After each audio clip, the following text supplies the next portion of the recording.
இயேசு தேவா உண்மை மரபே. எல்லாருக்கும் தெரிந்த ஒரு பாடல் தான். அந்த பாடலை நாம் யாரும் இணைந்து பாடுவோம்.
கண்களை மீட்பதற்காகிய கர்த்தாவே, என் வாயின் வார்த்தைகள் உம்முடைய வார்த்தைக்காக காத்துக் கொண்டிருக்கின்ற எல்லா ஜனங்களுடைய இருதயத்தை நினைவுகளும் ஜபங்களும் விருப்பங்களும் எதிர்பார்ப்புகளும் ஆசைகளும் உடைய தூய்மையான சமூகத்திலே ரீதியாக இருப்பதாக காட்டுங்கள்.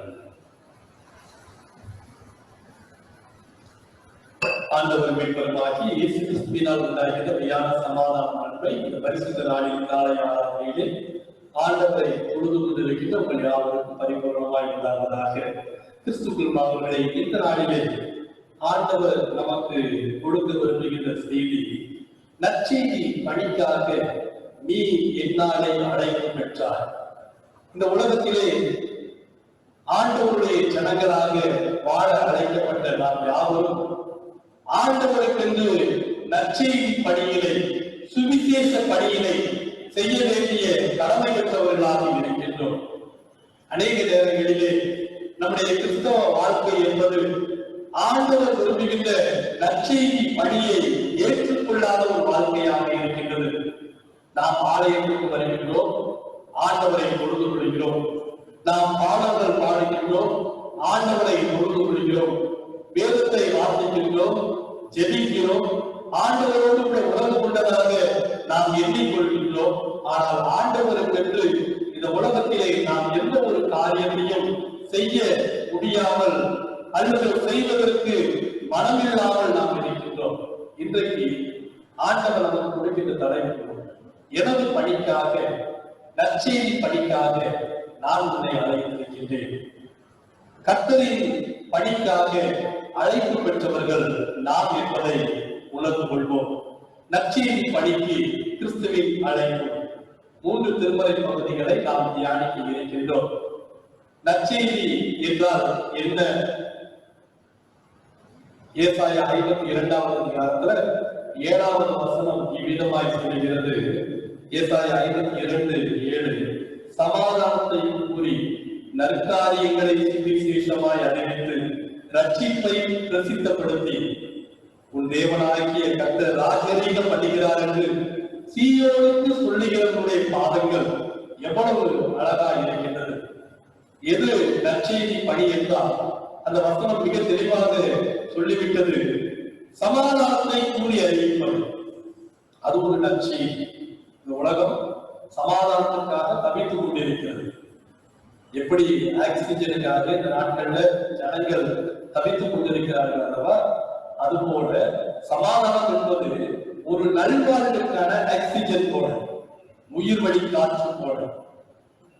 அது உயிர்வழி காற்று குறையும் போது பொதுவாக சொல்கிறார்கள் 94 அந்த அளவுல நமக்கு ஆக்சிஜன் உடைய சரீரத்துல இருக்கிறோம். அந்த 94க்கு மேல 100க்குள்ள இருக்கும் போது நம்மளால சரியான முறையில இயக்க முடியும் என்று சொல்கிறார்கள். இந்த நாட்கள்ல கொரோனா மூலமா பாதிக்கப்பட்டவங்கள்ல அநேகருக்கு ஆக்சிஜன் பற்றாக்குறை. என்னன்னா 91ல இருந்து 94 இருந்தால் நாம் கவனிக்க வேண்டும். அதுக்கு கீழே குறைய குறைய நம்முடைய வாழ்க்கையானது, நம்முடைய ஜீவனானது பறிபோய்விடக்கூடிய சூழ்நிலைகளுக்கு நேராக சென்றுவிடும். அதனால ஆக்சிஜன் குறித்து அவர்கள் மிக வேகமாக அதற்குரிய முயற்சிகளை எல்லாம் செய்கிறார்கள். இந்த ஆக்சிஜன் குறைவு என்பது எப்படி வாழ்க்கையை அழித்துக் கொடுக்கும், அதுக்கு ஈக்குவலாகத்தான் சமாதானம் குறைவு. சமாதானம் இல்லை என்றாலும் அந்த வாழ்க்கை என்பது ஒரு அர்த்தமற்ற ஒரு வாழ்க்கையாக, இன்பமற்ற ஒரு வாழ்க்கையாக அது காணப்படும். நீடித்த நாட்களால் நான் உன்னை திருப்தியாக்கி என் ரட்சிப்பை உனக்கு காண்பிப்பேன் என்று சங்கீதம் 91 நாம் வாசிக்க முடியும். நீடித்த நாட்களால் திருப்தியாவது வாழ்க்கை அல்ல, ரட்சிப்பை அறிந்து கொள்வதுதான் வாழ்க்கை. அதனாலதான் அந்த ஏசாயா 52:7 சமாதானத்தை கூறி அறிவிப்பது. அடுத்து அவர் சொல்லுவாரு, ரட்சிப்பை பிரசித்தப்படுத்துவது. தேவன் ரட்சகர், தேவன் ரட்சிக்கிறவர். உன்னை எந்தவித பாவத்திலும் இருந்து, உன்னுடைய வாழ்க்கையை எந்தவித அகோரமான பள்ளங்களில் இருந்தும் அவர் மீட்டுக் கொள்ளக்கூடியவர். இந்த உலகத்துல சமாதானம் குறைச்சல் ஏன் வருது அப்படின்னா, அநேகருக்கு பாவங்கள் விடுதலையாக்கப்பட்ட உணர்வு அற்றவர்களாக இருக்கிறார்கள். அநேகர் பாவ மன்னிப்பை முழுவதுமாக சுதந்திரிக்காதவர்களாக இருக்கிறார்கள். அதனால் அவர்களுக்கு ரட்சிப்பின் குறைவு இருக்கிறது, ரட்சிப்பிலே குறைவுபட்டவர்களாக இருக்கிறார்கள். அப்போ நற்செய்தி என்பது, நற்செய்தி பணி என்பது ரட்சிப்பை கூறி அறிவிப்பது, சமாதானத்தை கூறுவது, ரட்சிப்பை பிரசித்திப்படுத்துவது. அடுத்து சொல்லப்பட்டிருக்கிறது நற்காரியங்களை விசேஷமாக அறிவிப்பது. நிச்சயமாக நன்மை உண்டாகும் நற்காரியங்களை சுவிசேஷமாக அறிவிப்பது. இந்த செயல்களை இவ்விதமாக நீ நடந்து கொள்ளும் போது என்றெல்லாம் அவர்களுக்கு நல்ல ஆலோசனைகளை வழங்குவது. இதுதான் நற்செய்தி என்று இங்கே சொல்லப்பட்டிருக்கிறது. நற்செய்தி என்பது சமாதானத்தை அறிவிப்பது, நல்ல காரியம் என்று தீமை என்பதை ஒருவருக்கு அறிவுறுத்தி கொள்வது. அது மாத்திரமல்ல, ரட்சிப்பை பிரசித்திப்படுத்துவது. ஆண்டவர் ரட்சிக்கிறவர், உன்னை நிச்சயமாக ரட்சிப்பார் என்று சொல்லி அவர்களுக்கு ஆண்டவருடைய அன்பை அறிவிப்பது. இதுதான் நற்செய்தி பணி. இந்த நற்செய்தி பணியை நாம் எப்படி செய்ய முடியும்? இந்த 3 பகுதிகள், 3 தலைப்புகளின் கீழே உங்களோடு கூட பகிர்ந்து கொண்டிருக்கின்றேன். முதலாவதாக, நம்மை சந்தித்த நற்செய்தியை நாம் உணர்ந்து கொண்டால் நற்செய்தி பணியை நம்மால் செய்ய முடியும்.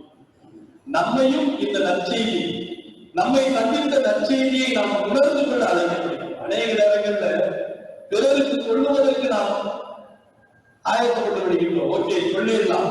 ஆனா உங்களை அது சந்தித்ததே, அதை நீங்கள் நினைக்கிறீர்களா?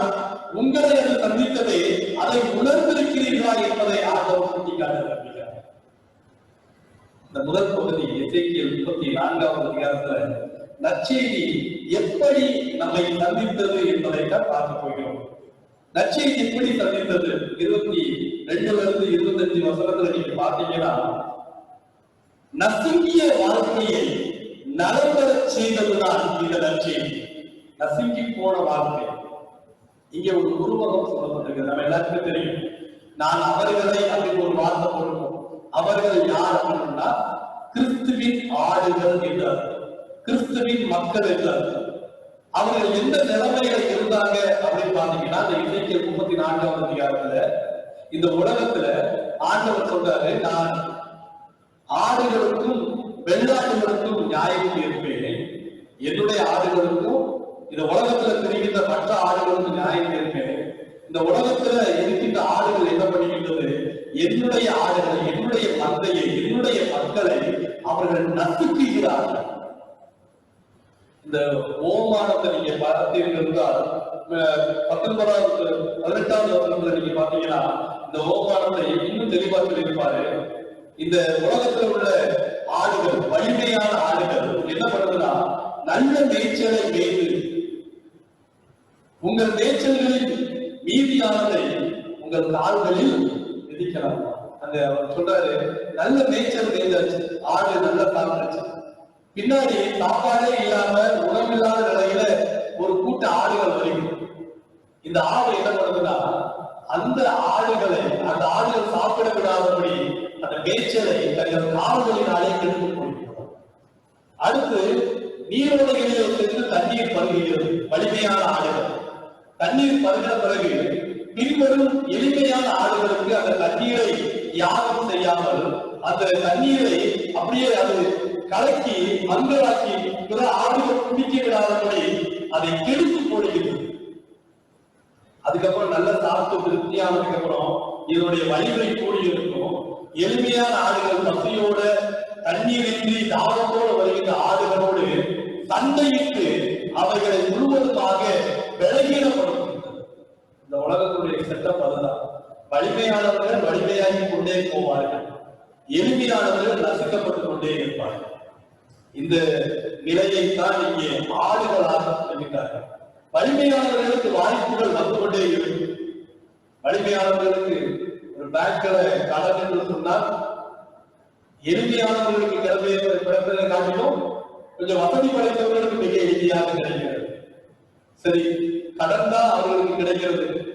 கடன் தள்ளுபடியை குறித்து பார்த்தோம் என்றால், எளிமையானவர்களுக்கு தள்ளுபடி கிடைக்காது, வலிமையானவர்களுக்கு தான் தள்ளுபடியும் கிடைக்கிறது. இதெல்லாம் நம்ம இந்த இந்திய சமூகத்தில் நம்ம பார்த்து கொண்டுதான் இருக்கோம்.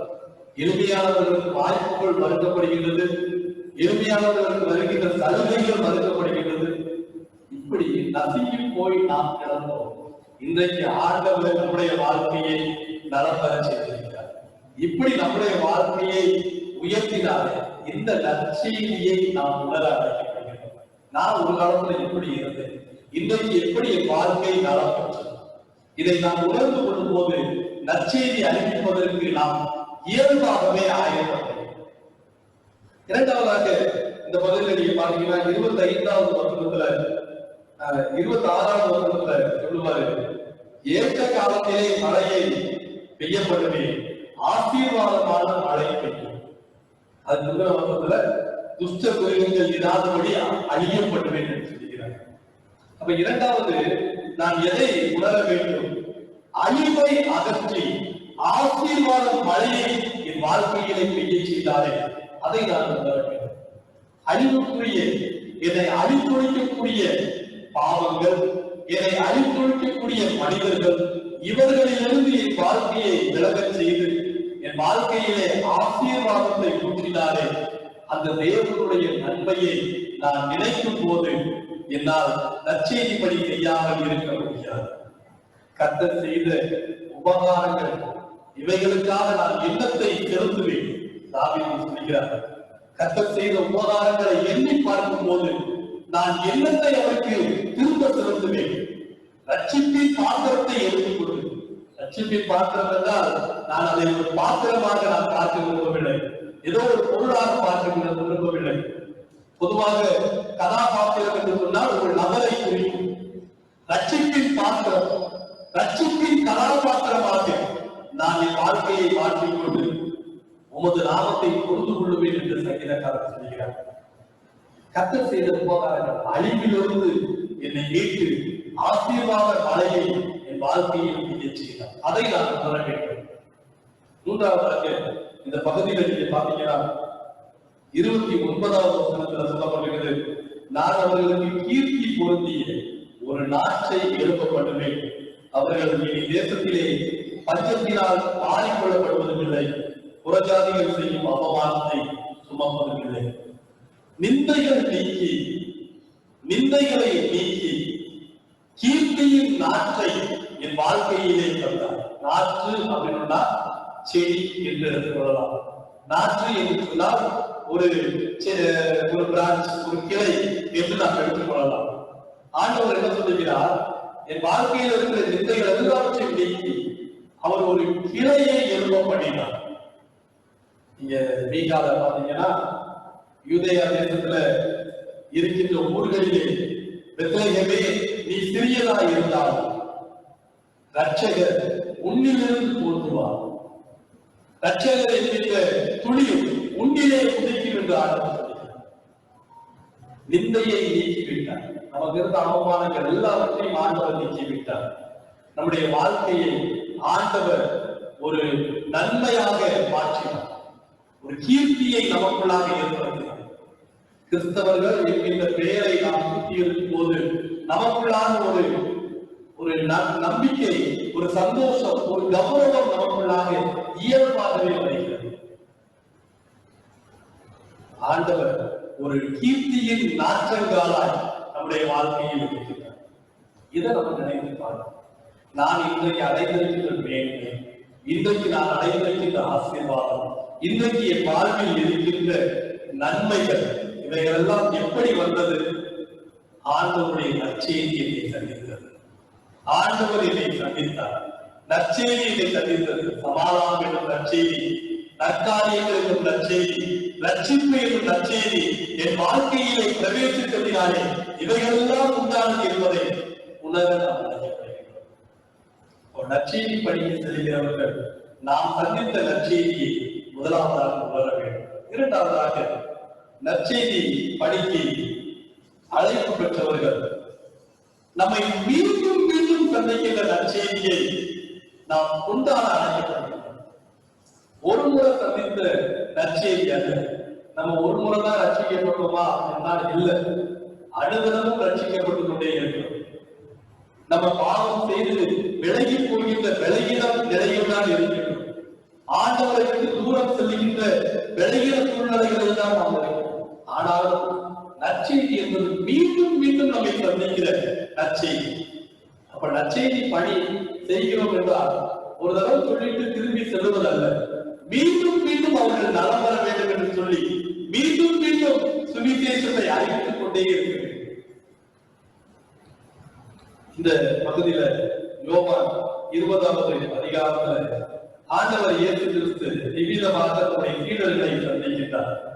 வாரத்தின் முதல் நாளாகிய அந்த தினம் சாயங்கால வேளையிலே சீஷர்கள் கூடியிருந்த இடத்திலே யூதர்களுக்கு பயந்து கதவுகள் அடைத்து அவர்கள் வாழ்ந்து கொண்டிருக்கும் போது அவர்களுக்குள்ளாக ஆண்டவர் பிரவேசித்து அங்கே சொல்லுகிறார், உங்களுக்கு சமாதானம் என்று சொன்னார். இது முதல் முறை, உங்களுக்கு சமாதானம் என்று சொன்னார். அடுத்து 21வது வசனத்துல நீங்க பாருங்க, இயேசு மறுபடியும் அவர்களை நோக்கி உங்களுக்கு சமாதானம் உண்டாவதாக. அப்பதான் சமாதானம் சொல்லி இருக்கிறாரு. ஆனா ஆண்டவர் மீண்டும் சமாதானத்தை அறிவிக்கிறார்.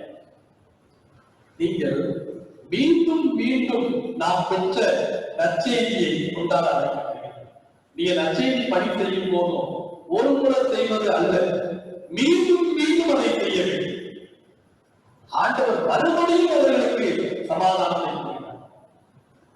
நம்மளால இதுதான் கடைசி, இதுக்கு மேல உங்களுக்கு ஒன்றுமே கிடையாது. ஆனால் ஆண்டவர் சொல்கிறார், மீண்டும் மீண்டும் கூறி அறிவிக்க வேண்டும்.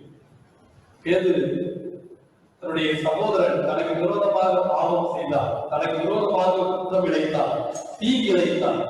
எத்தனை முறை ஆண்டவரே என் சகோதரனை மன்னிக்க வேண்டும்? மோசே தன்னுடைய நியாய பிரமாணத்திலே சொல்லி இருக்கிறார், 7 முறை ஒரு சகோதரனை மன்னிக்கலாம்.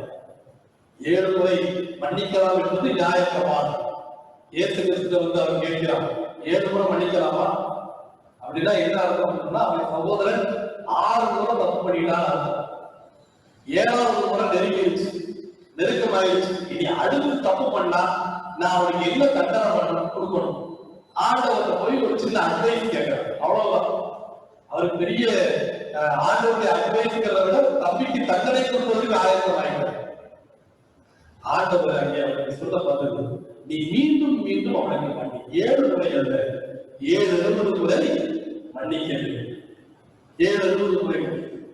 7 முறைனா ஒரு வீட்டுல உள்ள செவத்துல 7 தடவை எழுதி வச்சிடலாம். 7 முறைனா கிரிக்கெட் முடியுமா? 1 2 எத்தனை முறை தான் எழுதுறது? ஆண்டவர் சொல்றாரு, என்ன முடியாதபடி நீ மன்னிக்க. ஆண்டவர் நமக்கு சொல்லுகின்ற காரியம், நற்செய்தி பணிக்கு செல்லுகிறவர்கள் மீண்டும் மீண்டும் மீண்டும் மீண்டும் நம்மை சந்தித்த நற்செய்தியை கொண்டாட வேண்டும். ஏசாயா 53வது அதிகாரத்துல அந்த பாடுபடும் தாசரின் பாடுபடும் தாசன் அவர் குறித்து சொல்லும் போது, அவர் நம்மே நமக்கு சமாதானத்தை உண்டு கொள்ளும் ஆக்கினையை அவர் தம்மீது ஏற்றுக்கொண்டார். நமக்கு சமாதானத்தை உண்டு கொள்ளும் ஆக்கினையை அவர் தம்முடைய வாழ்க்கையை ஏற்றுக்கொண்டார். நீங்க யோசிச்சு பாருங்க, நமக்கு சமாதானம் தர வேண்டும் என்றால் அவர் ஆக்கினையை சுமக்கிறார். நாம் குளிர்களிலே இருக்க வேண்டும் என்றால் அவர் வெயிலிலே காய்கின்றார். நாம் நிலையிலே இருக்க வேண்டும் என்றால் அவர் வெயிலிலே அழைத்துக் கொண்டிருக்கின்றார். நாம் சுகமான வாழ்க்கையை வாழ வேண்டும் என்பதற்காக அவர் உபத்திரவத்து பாதையை தெரிவிக்கிறார். நீங்க பாருங்க, சமாதானத்தை அடிக்கடி இழந்தோம். ஆண்டவர் நீங்கள் எப்பொழுதெல்லாம் மீண்டும் சமாதானத்திற்காக அவர் சமூகத்தை ஓட்டி பார்க்கிறீர்களோ உங்களுக்கு சமாதானம் கிடைக்கிறார். ஆனால் சமாதானத்திற்கு பின்னாக அவர் வழிகளை சுமக்கிறார். ஆனால் என் வழி அல்ல, உன் சமாதானம் தான் தெரிந்து என்று சொல்கிறார். முள்ளில் உதைப்பது உனக்கு கடினமாவே, நீ துன்பப்படுத்துகிற இயேசு நான் தான். என் துன்பம் பெரியதல்ல, ஆனால் முள்ளில் உதைக்கின்ற வாழ்க்கை, முள்ளுக்குள்ளாக செல்லுகின்ற வாழ்க்கை, அது உன்னை வேதனைப்படுத்தும் என்று ஆண்டவர். அந்த ஆண்டவருடைய அந்த நற்செய்தி நம்மை மீண்டும் மீண்டும் சந்திப்பதை நாம் கொண்டாட அழைக்கப்படுகிறோம். அந்த சமாதான நற்செய்தி மீண்டும் மீண்டும் நம்மை சந்தித்து நமக்கு எதை உறுதிப்படுத்துகிறது அப்படின்னு பாத்தீங்கன்னா, அடுத்த வசனத்துல 22, 23 வசனத்துல பாத்தீங்கன்னா, அதிகாரம் தந்து நம்மை இந்த உலகத்திலே அவர் அதிகாரம் தருகிறார். எவர்களை நீங்கள் மன்னிக்கிறீர்களோ அவர்கள் மன்னிக்கப்படுவார்கள். எவருடைய பாவங்களை நீங்கள் மன்னியாதிருக்கிறீர்களோ அவர்கள் மன்னியாது. இந்த உலகத்தை நியாயம் தீர்ப்பதற்கு நமக்கு ஆண்டவர் அதிகாரம் தந்திருக்கிறார். மன்னிப்பதற்கு அதிகாரம் தந்திருக்கிறார். மன்னியாது இருப்பதற்கு அதிகாரம் தந்திருக்கிறார். நம்ம எதை பண்ண போறோம் அப்படிங்கிறத நம்முடைய கேள்வியாக இருக்கிறது. மன்னிக்க ஆண்டவர் விரும்புகிறார். அவர் நமக்கு மன்னித்தும் இருக்கிறார். எனவே இந்த உலகத்துல கடந்து செல்கிறா மன்னிப்பை இந்த உலகத்திலே பிரசித்தி நற்செய்தியை மீண்டும் மீண்டும் சந்திக்கிறது. மன்னிப்பு என்கின்ற நற்செய்தியை ஆண்டவர் மீண்டும் மீண்டும் தந்திருக்கிறார். சமாதானம் என்கின்ற நற்செய்தியை மீண்டும் மீண்டும் நமக்கு தந்திருக்கிறார். அந்த நற்செய்தியை நாம் கொண்டாட அழைக்க. மூன்றாவதாக நம் வாழ்வின் மூலமாக நற்செய்தியை உலகறிய செய்வது.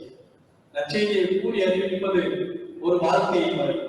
நற்செய்தியை இந்த உலகத்திலே நம் வாழ்வின் மூலமாக வெளிப்படுத்துவது இன்னொரு வாழ்வின் முறை. 1 பேதுரு 2ஆம் அதிகாரத்தில் முதல் 10 வசனங்கள்ல அவைகளை சொல்லப்படுகிறது. அப்படி நம்முடைய வாழ்க்கையில நற்செய்தியை வாழ்ந்து காட்ட வேண்டும் என்றால் எப்படியெல்லாம் வாழ வேண்டும்? 3 காரியங்களை அந்த பகுதியிலிருந்து நான் உங்களுக்கு சுட்டிக்காட்ட விரும்புகிறேன். 3 காரியங்கள். முதலாவது, நீங்க 2வது வசனத்தை பாத்தீங்கன்னா, சகல துர்க்குணங்களையும் சகலவித கவனங்களையும் வஞ்சகங்களையும் பொறாமைகளையும் சகலவித புறம் கூறுதலையும் ஒழித்து விட்டு நீங்க உங்க வாழ்க்கையின் மூலமாக நற்செய்தியை இந்த உலகத்துக்கு அறிவிக்க வேண்டும் என்று சொன்னார். முதலாவதாக அவர் சொல்லுகின்ற காரியம், கிறிஸ்துவிலே வளர்வதற்கு நமக்கு தடையாக இருக்கின்ற சகலவித குறைச்சல்களையும் நம்மை விட்டு அகற்றப்பட வேண்டும். சகலவித குறைச்சல்கள் அவர் சொல்லுகின்றார். சகலவித துர்க்குணங்களை சொல்லிவிட்டால் எல்லா துர்க்குணங்களையும் அவர் முழுவதுமாக சொல்லுகிறார். புறங்கூறுதல். ஆண்டவர் இந்த தீமையான காரியங்களை, பொய்யான காரியங்களை, பாவமான காரியங்களை மனிதர்களாகிய நமக்கு ஒவ்வாமையாக இருக்க வேண்டும் என்று சொல்லி இருக்கிறார். ஒவ்வாமை அப்படின்னா அலர்ஜி அப்படின்னு சொல்லுவோம். அலர்ஜி. பாவம் என்பது ஒவ்வாமையாக நம்முடைய வாழ்க்கையில் உள்ள அலர்ஜியை போல காணப்பட வேண்டும். அப்படி நம்ம வாழும்போது நம்முடைய லைஃப்ல நாம் ஆண்டவரை பிறர் அறிந்து கொள்ள செய்யும் வகையில் வாழலாம்.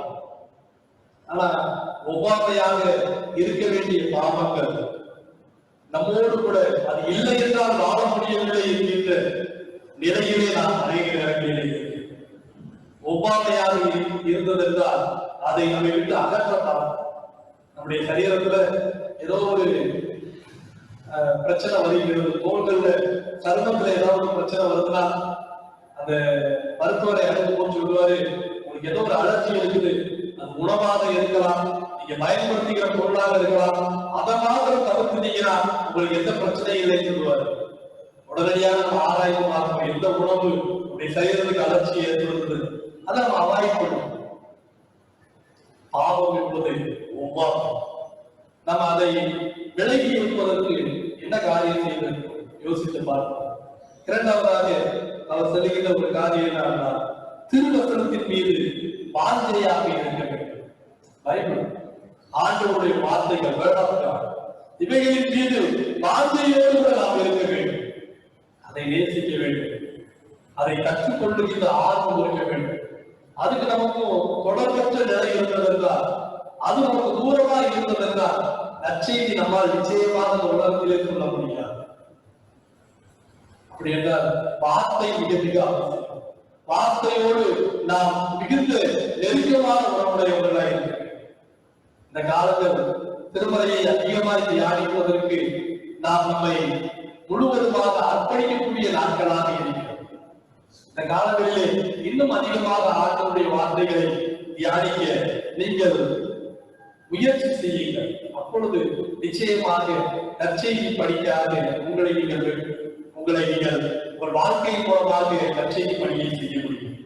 மூன்றாவதாக நீங்க பாத்தீங்கன்னா 6வது வசனத்தில் சொல்லப்பட்டிருக்கிறது, மூளைக்கல்லின் மீது விசுவாசமாயிருக்க. மூளைக்கல் கிறிஸ்து என்று நாம் அறிந்திருக்கிறோம். அப்படி என்றால் கிறிஸ்துவின் மீது நம்பிக்கையோடு இருக்கிறது, கிறிஸ்துவை நம்பிக்கையாக கொண்டிருக்கிறது. அப்படி இருக்கும்போது நீங்கள் நிச்சயமாக உங்கள் வாழ்க்கையின் மூலமாக நற்செய்தி பரப்ப முடியும்.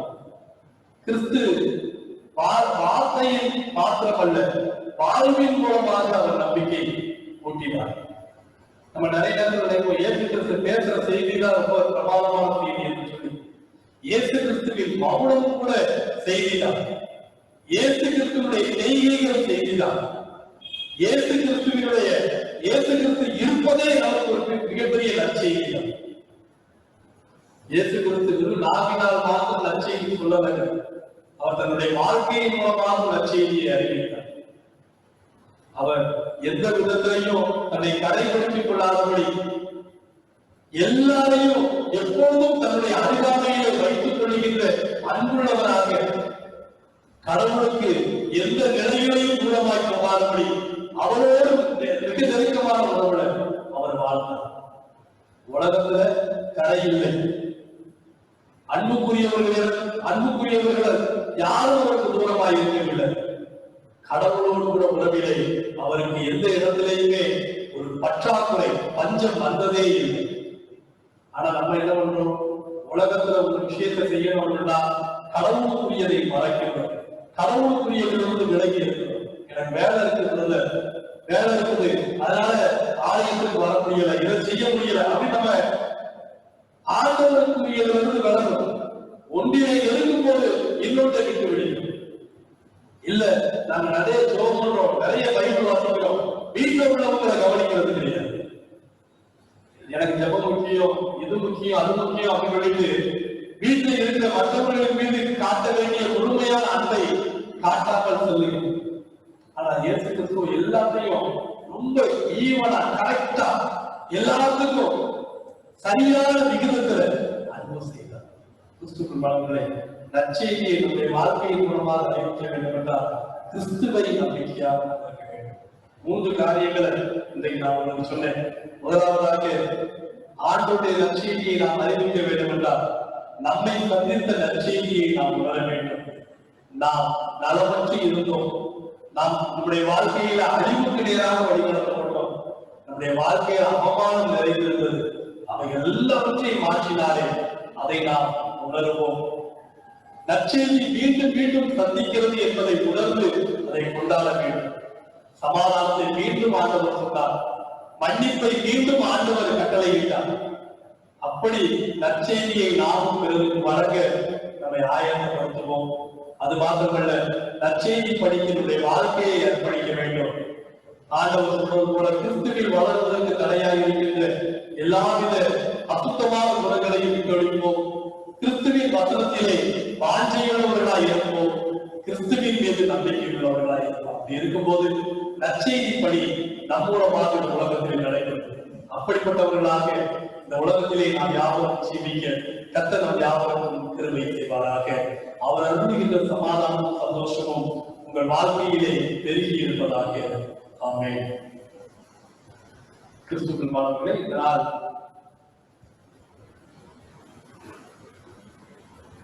உலக தாய்மார்களின் தினமாக இருக்கின்றது. நம்முடைய திருச்சபையில் இருக்கின்ற அன்புக்குரிய அனைத்து தாய்மார்களையும் நாங்கள் வாழ்வதிலே இருந்த சந்தோஷம் அடைகின்றோம்.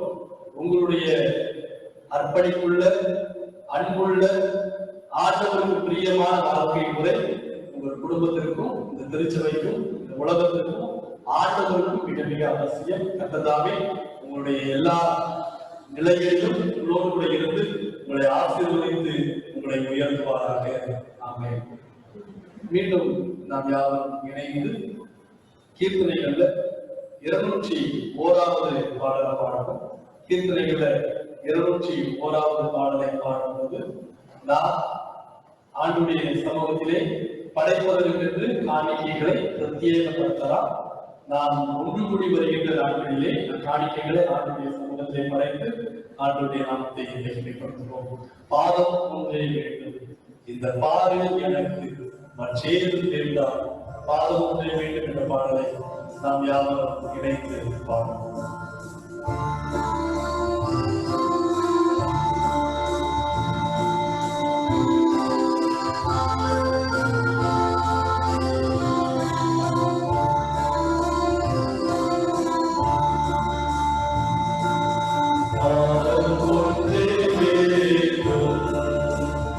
இந்த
மனமகிழ்ச்சியான இந்த பரிசுத்த நாளுக்காக நன்றி செலுத்துகின்றோம்.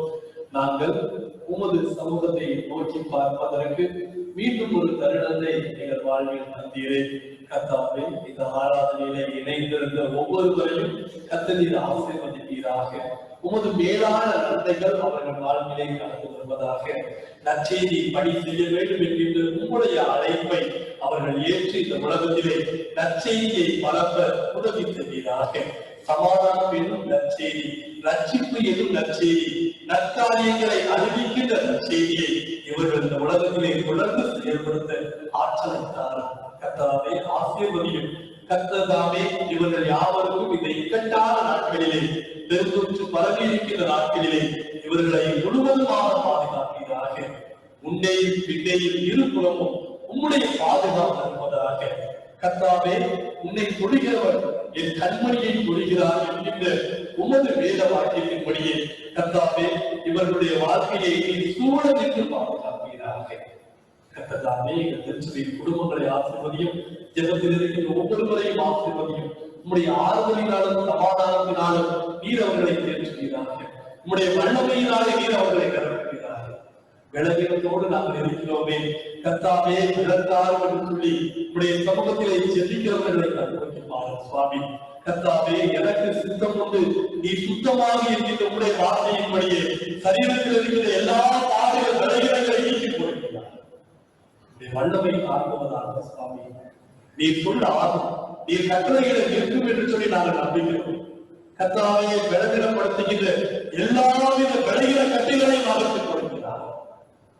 சரீரத்தில் உள்ள ஒவ்வொரு அவயவங்களும் உமக்குள்ளாக புது பலன் அடைவதாக. பிள்ளைகளை ஆசீர்வதியும். நீர் ஆறுதலாக ஆதரவாக இருக்கிறார். அந்த தனிமையில் இருக்கின்றோம். எங்களுக்கு துணையே இல்லையே என்று நடிக்கிறவர்கள் நான் உனக்கு சகாயம் செய்வேன், திருமந்தையே கலங்காதே, திகையாதே, பயப்படாதே, நான் உன்னோடு இருக்கிறேன் என்று சொல்லி துணையாக இருக்கிறார். எங்களுடைய தொழில் என்னாலும் எங்கள் தொழிலை நாங்கள் எப்படி செய்ய வேண்டும் என்று நாங்கள் திக்கு தெரியாமல் நாங்கள் கலங்கி கொண்டிருக்கிறோம் என்கின்ற நிலையில் இருந்து கொண்டு கர்த்தாவே, நன்மை உங்களுடைய பிள்ளைகள் யாரும் குறைச்சலை காணாது. நீர் உடைய நன்மையினால எல்லாரையும் பிள்ளைகள் வாழ்க்கையை சமாதானம் பெற வேண்டும், சந்தோஷம் பெற வேண்டும். அவருடைய ஜெபங்கள் கேட்கப்படும். கர்த்தாவே, இப்பொழுது திருமணத்துக்காக காத்துக் கொண்டிருக்கின்ற பிள்ளைகளுடைய சமூகத்திலே நினைவு கொண்டிருக்கிறேன். நன்மை செய்யும் கர்த்தாவே, வேதியில் வரும்போது ஜீவ விருட்சம் போல இருக்குமே நன்மையான காரியங்களை குடும்பத்திலே தந்து குடும்பத்தை ஆசீர்வதிக்கிறார். இந்த நாட்களிலே திருமணத்திற்கு ஆயத்தப்படுகின்ற அன்பான வீட்டாளர்களுடைய கரங்களில் அர்ப்பணிக்கும் கர்த்தாவே, நீர் அந்த குடும்பத்தினுடைய திருமண காரியங்கள் எல்லாவற்றையும் ஆசீர்வதிக்கிறார். இன்னும் தேவனே, உம்முடைய சமூகத்திலே தங்களுடைய தேவைகளுக்காக, நிலையான நன்மைகளுக்காக, உயர்வுகளுக்காக, ஆசீர்வாதங்களுக்காக, பிள்ளை பாக்கியங்களுக்காக, வேலை வாய்ப்புகளுக்காக ஜெபிக்கிறவர்கள் எல்லாருடைய கரங்கள் நன்மை செய்யும் கர்த்தாவே, ஆசீர்வதியும். இந்த நாளில் ஜெபத்திலே கலந்து கொண்டிருக்கின்ற இந்த அருமையான நிகழ்வை ஒளிபரப்புவதற்கு உதவி செய்து கொண்டிருக்கின்ற பாடல் குழுவினராக உடைய சமூகத்தை அவர்கள் பாடல் பாடி ஒவ்வொருவரையும் ஆசீர்வதி நன்மையினால் மீண்டும் ஒன்று கூடி வந்து ஆலயத்தை நாங்கள் கொடுத்து கொள்வதை நாங்கள் உகந்த ஆராதனை நீங்கள் ஒவ்வொருவருக்கும் உதவி செய்தீர்கள். எல்லாரையும் துக்கத்தோடு ஆறுதலுக்காக தேர்தலுக்காக காத்துக் கொண்டிருக்கின்ற ஒவ்வொரு ஜனங்களுடைய சமூகத்தை இறுதியை கலங்காததாக அன்புக்குரியவர்களை இறந்து தவிக்கின்ற ஒவ்வொரு பிள்ளைகளும் இது ஆட்சி தெரிஞ்சுக்கிறார். வல்லமையுள்ள கருத்தில் எல்லாரும் ஏற்றுக்கொள்ளும்படி மீட்பெல்லாம் தகப்பனே, நம்முடைய கர்த்தராகிய பிதாவாகிய தேவனுடைய பரிசுத்தாவின் வழிநடத்தும் நன்மைகள் ஆசீர்வாதம் யாவரோடும் எதுவென்றுமாய் சதா காலங்களிலும் நிலைத்திருப்பதாக.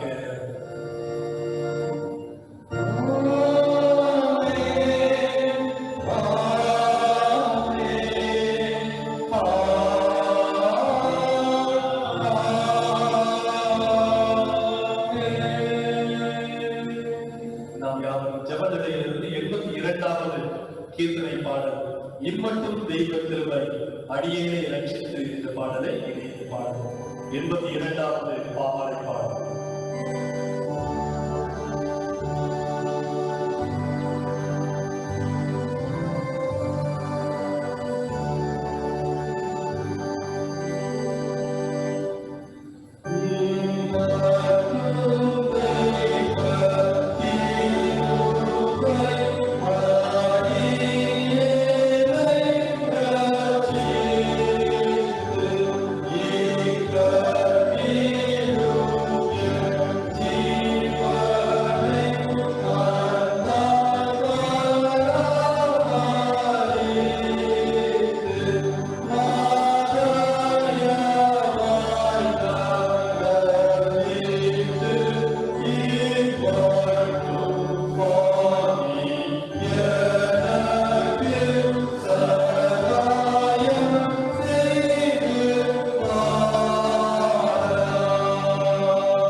என் ஆத்மாவே கர்த்தரை ஸ்தோத்திரி. கர்த்தர் செய்த சகல உபகாரங்களை கர்த்தர் உங்களோடு இருப்பாராக. அவர் தருகிற சமாதானத்தையும் சந்தோஷத்தையும் பெற்றுக் கொள்ளுங்கள்.